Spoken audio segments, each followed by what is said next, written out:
In the name of Allah, the Beneficent, the Merciful, I bear witness that there is no God but Allah, and that the Most Honorable Elijah Muhammad is his final messenger, and there is none coming after him to teach you anything.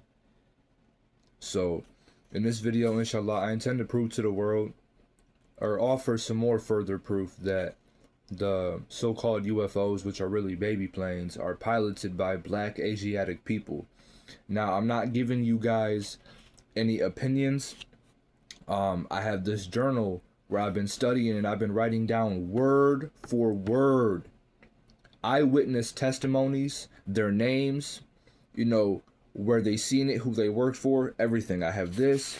I also have word for word eyewitness testimonies, the investigations going on for multiple days at a time.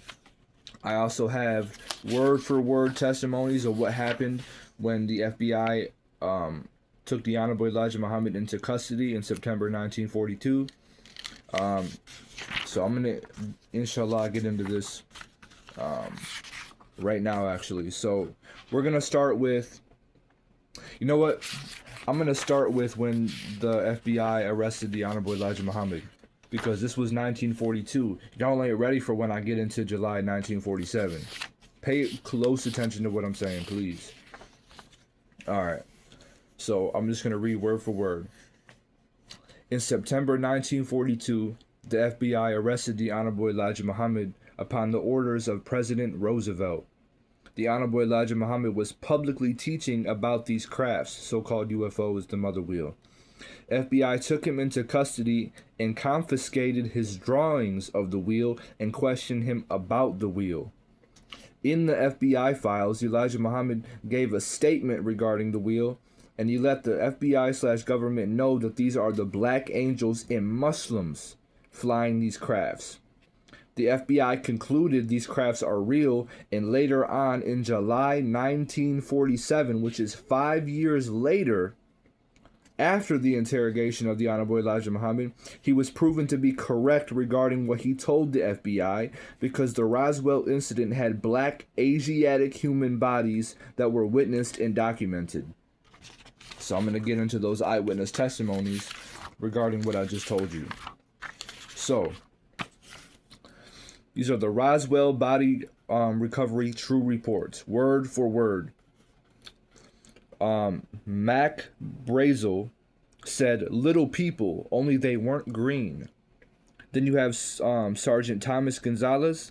He said they were basically like human beings, only with eyes and a head slightly bigger, not like the little grays of popular literature. Then you have Sergeant Melvin E. Brown, 509th Bomb Group of the Roswell Army Airfield. He said they looked Asian. They could have passed for Chinese. They had slanted eyes, pretty faces. They looked nice and friendly, only 4 feet tall. Then you have Lieutenant Dan Dwyer, Roswell Fire Department, said this person was a sort of dark brown. Then you have Sergeant Frederick, an Air Force photographer. He said they were dark complected. Then you have Robert Robbins, Technical Sergeant of the Roswell Army Airfield. He said there were 3 people, pear-shaped heads and brown skin. Then you have Executive Medical Secretary of Roswell Army Airfield. Foreign bodies, they looked like ancient Chinese. Their skin was black. And like I said, this was from the Executive Medical Secretary, Roswell Army Airfield Military Hospital. All right, so we have those. Those are eyewitness testimonies, word for word. I gave you where they worked for, what their names are, and word for word what they said. All right, so I'm going to get into this. Now we're going to go all the way to 1981. This is fascinating right here. This investigation went on for days, okay? We're going to get into Russia. So, word for word. In 1981, the cosmonauts observed from the windows of Salyut 6 a silver, unidentified spacecraft from a half a mile away that approached the space station within 100 feet. With two powerful binoculars that they had on board, both Kalvanik and Savinik, which were the 2 pilots, could see clearly inside the silver craft through portholes. They observed 3 beings inside the craft, and the cosmonauts were able to give a pretty detailed description of them because the encounter lasted a whole 4 days straight. The 3 beings were fully human in appearance, tall with very distinct facial features. Their skin was brown like an East Indian. The eyes were slanted like Japanese, but the iris was a bright blue. The nose was straight. This description given of the beings encountered in outer space by the Russian cosmonauts may strike you as remarkably unlikely or indeed alien, but it's neither. Rather, it's a distinctly authentic Asiatic black phenotype. In fact, genetic mapping of a 10,000-year-old specimen indicates that Britain, for example, was populated by a similarly dark brown-skinned, bright blue-eyed people thousands of years before the Caucasian people came on the planet. So the beings the cosmonauts encountered were authentic Asiatic black men.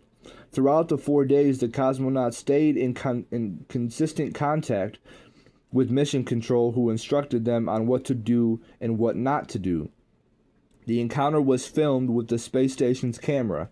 Both the craft and the black beings, who at one point exited the craft upon Kalvanik and Savinik's return to Earth, a very high-level secret meeting was held in Moscow at the Ministry of Plans building on June 18, 1981.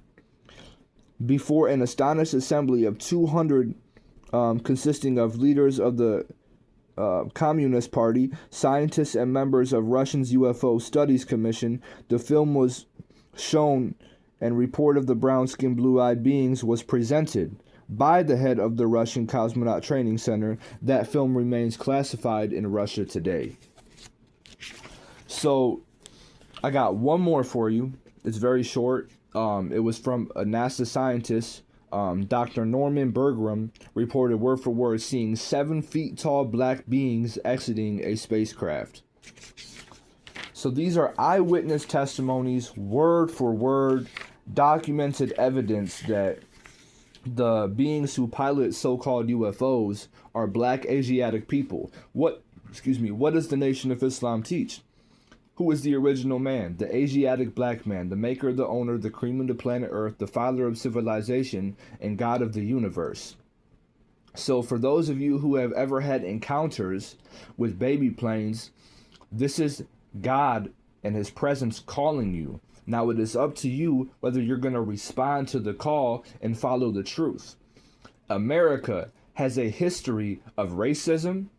America has a history of degrading black people, trying to dehumanize them, destroy them.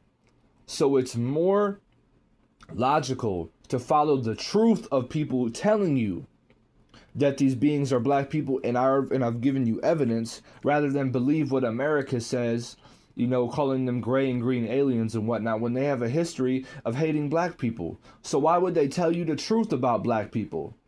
You see what I'm saying?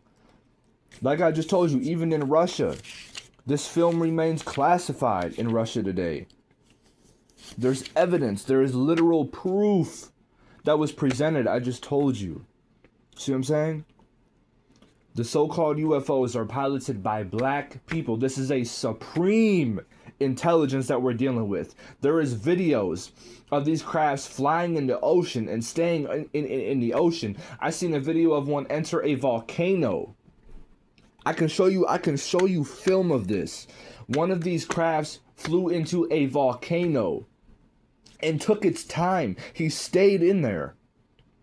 You know what I mean? I seen a video of one literally disarming a missile while flying next to the missile. Let's take a pause right now. Let's take a great pause and reason with each other. For those of you who disagree that these crafts are a supreme and superior intelligence than anybody in this world, imagine a missile flying in the air and a craft flies at the same speed as the missile and is disarming the missile while being right next to it. You name me one person right now in any government that exists today outside of the Nation of Islam that can do that. Nah, they would have got hit with the missile. And matter of fact, they would have never went even probably 100 feet close to it. See what I'm saying? You don't even want me to get into the Battle of Los Angeles where the mother wheel and the baby planes was there, and they fired, it was either 1,400 rounds or 14,000 rounds at this mother plane, and it did zero damage. Absolutely nothing. And what about the time where the U.S. planned to nuke the moon and the black Muslim gods who were on the moon, when the black Muslim gods did nothing to you and they still let you live?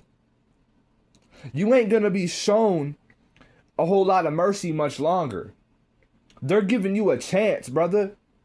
They have they have the power to remove you and your entire race of people from the face of this planet Asia, but they let you live because they're giving you a chance. They know they could easily destroy you. You could plan against them. Look, the enemy plans, but Allah also plans, and Allah is the best of planners. All praise is due to Master Farad Muhammad. The God behind me on the picture, you see him? Yeah, he's the one who has a blueprint to it all. He's the one who taught these black Asiatic people how to fly these crafts. He's the one who gave the scientists the blueprint to build these crafts and paid them very handsomely to do so. So all of this is rooted in the supreme being of the universe, Master Farad Muhammad. I'm giving you evidence, and I know that by nature, a lot of you ain't even created to believe what I'm saying. So you're feeling uneasy about it. But the truth is, you should love the truth more than anything in this life. And even if the truth made you live in confliction for the rest of your life, are you willing to have that sort of relationship? Because it's the truth. I'm willing to have confliction for the rest of my life as long as I have a great relationship with the truth. I don't care how it makes me feel, because facts and feelings are not the same.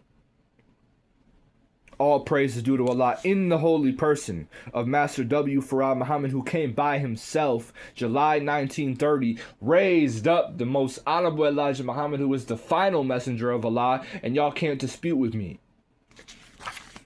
May Allah bless you all.